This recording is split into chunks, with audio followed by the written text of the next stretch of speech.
We're here to solve this Slitherlink called Break a Path by Tom Collyer.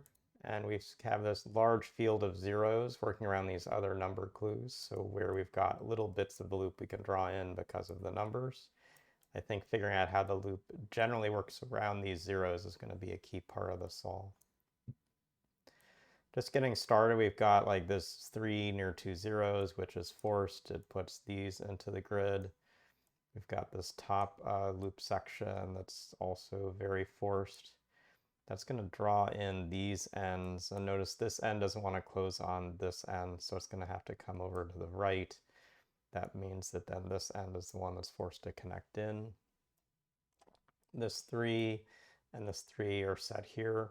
Notice if this connected sort of to the right, it's always going to join into this 3 clue or connect to this.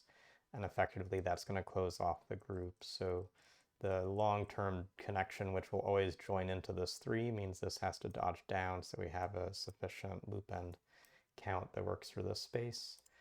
That means we always will take this top of the 1 that comes and forms this 3. This doesn't come down, so this comes over. This comes here, form this 2 group.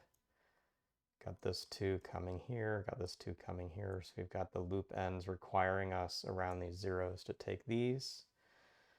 On the left side, we have 0 near a 2, so we get another loop end starting. This 0 with a 3 gets this loop end starting. These ends don't want to come together, and this 1 is going to need a quick dodge, so we do get a pattern like this forming the grid. This doesn't want to come through here, so it's going to have to either come up to this edge or come out quickly. We'll figure that out as we get a little farther in the puzzle. See, we've got sort of this to 0. We've got some easy patterns over here, including this loop end.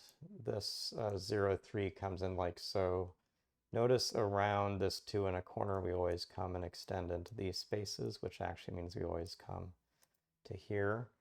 I think there's sort of actually open options. This can come to the left of the 1s, then can connect over to this end, or this can come over here and join the 3s. So this loop part over here is pretty open, which is going to be maybe where I'll have to break the path most if that's what the theme is talking about. So let's kind of keep working our way to the right of the grid. We've got a lot of structure at the top, and my guess is we can use the more structured parts of the loop to help out with this like either or loop here without just having to try both options. This 2 in the corner is going to be this way or this way, but always uses this edge and never uses this edge. And some part of that is going to connect back to how we then reach into this clue. So let's think about some things here. This 3 is near this 1, 1 clue. This 1, 1 clue can't use this edge because the 1 has to come up or down from this point. So this is dead, this is dead. That actually means this 2 is effectively in a corner, so it's going to be this or this, but always take this edge, which now moves these out, and this set of patterns is going to help us get a lot of structure in this lower right of the grid. It puts all of this in, it actually forces these and these. Now just looking at the shape of this, if this loop end joins to this loop end, this gets stranded, so instead this has to connect, and this does come down.